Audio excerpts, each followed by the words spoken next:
নমস্কাৰ।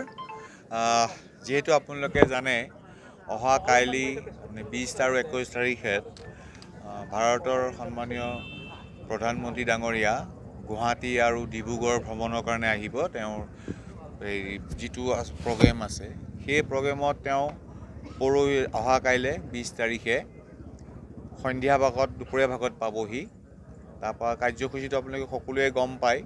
আৰু তাৰপিছত আকৌ 21 তাৰিখে ৰাতিপুৱা ভাগত তেখেত যিটো আমাৰ নতুনকৈ গেটৱে অফ ইণ্ডিয়া খুলিছে যে তালৈ যাব, তাৰপৰা তেওঁ শ্বহীদ স্মাৰকলৈ যাব। সেইখিনি সময়ত ৰাতিপুৱা ভাগত দেওবাৰে যদি ইমান ইছ্যু নাই, বেছিকেলি আপোনাৰ পাণবজাৰ অঞ্চল আৰু ফেঞ্চি বজাৰৰ অঞ্চলৰ অলপ যান জঁটৰ সম্ভাৱনা এটা আমি আশা কৰিছোঁ। সেইটোৰ কাৰণে মই ৰাইজক অনুৰোধ কৰিছোঁ, আমাৰ বিশেষ কোনো ধৰণৰ ট্ৰেফিকৰ ডাইভাৰশ্যন একো নাই চিটিৰ ভিতৰত। আৰু সেইখিনি সময়ত অলপ সময় 10-15 মিনিটৰ কাৰণে আমি কিছুমান ভেহিকেল আমি ৰেগুলেট কৰিব লগা হ'ব পাৰে।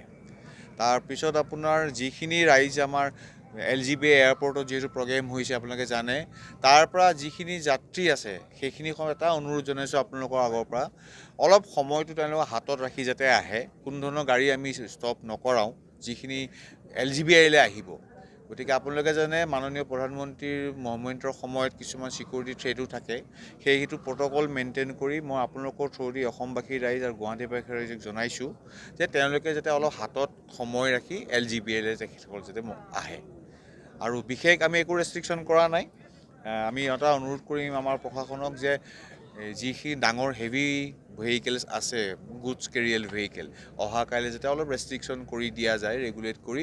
কাৰণ অহা কাইলৈ আমাৰ হিচাপ মতে অলমষ্ট যিটো খবৰ পাইছোঁ 1,20,000 মানৰ মানুহৰ সমাগম গুৱাহাটী চিটিত হ'ব।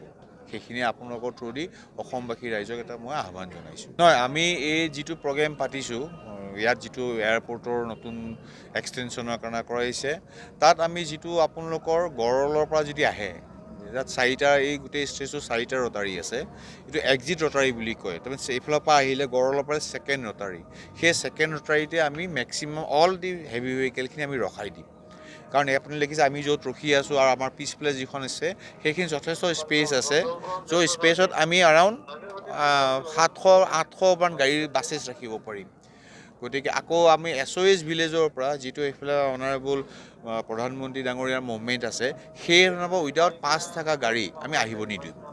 SOS ভিলেজৰ পৰা 2 ঘণ্টা আগৰ পৰা এই যাত্ৰা SOS ভিলেজৰ প্ৰথম পইণ্টটো যিটো, তাৰ পৰা আমি য'ত বৰ্তমান আছোঁ তালৈকে কোনো ধৰণৰ ভেহিকেল মুভমেণ্ট নহ'ব। তাত পাৰ্কিঙৰ ব্যৱস্থা আছে, তাতো আছে পাৰ্কিঙৰ ব্যৱস্থা। চাওক, একচুৱেলি এই সংক্ৰান্তে মই অলপ ক'বলৈ অসুবিধা হয়। ছাৰে মানে ৰাইজে যিটো ইয়াতে আহিব তেওঁলোকে মেক্সিমাম বাছ আৰু অটো এনেকুৱা গাড়ী কৰি আহিব। পাণ্ডালৰ ভিতৰত কাৰণ চাওক DFMT আমি চেকিং ফ্ৰিস্কিং কৰিয়ে ভিতৰত সোমাওঁ, আৰু মানুহ যেতিয়া বেছি গোট খাই যায় তাতে চকিং হৈ যোৱা সম্ভাৱনা থাকে। তো আমি এনেও মানে চবক অনুৰোধ কৰিছোঁ যে ইয়াতে আনোতে পানীৰ ব্যৱস্থা ভিতৰত আছে, পানী আনিব নালাগে আৰু বটলবিলাক ভিতৰত লৈ যাবও দিয়া নহ'ব। আৰু বেগবিলাক যিটো আছে এইটো যিমান কম হ'ব ইমানহে মানে সহজৰে ভিতৰত সোমাব পাৰিব। এনে ৰেষ্ট্ৰিকশ্যন কৰা নাই, তথাপিও এটা মানে প্ৰপ'জ কৰা হৈছিলে তেওঁলোকক এটা যে আপোনালোকে বেগ বা কিবা বস্তু কেৰি কৰি আনিব নালাগে। খোৱা পানীৰ ব্যৱস্থা ভিতৰত আছে, টয়লেটৰ ব্যৱস্থা ভিতৰত আছে। বাকী তেওঁলোকে মেক্সিমাম মানুহ বাছেদি আহিব, তো বাছৰ ভিতৰত তেওঁলোকে নিজৰ বস্তুটো ৰাখি ল'ব পাৰিব। নহ'লে ফ্ৰিস্কিং গেটত বেছি সময় যদি হয় তেতিয়া ভিতৰত সোমাওঁতে অসুবিধাৰ সৃষ্টি হ'ব পাৰে।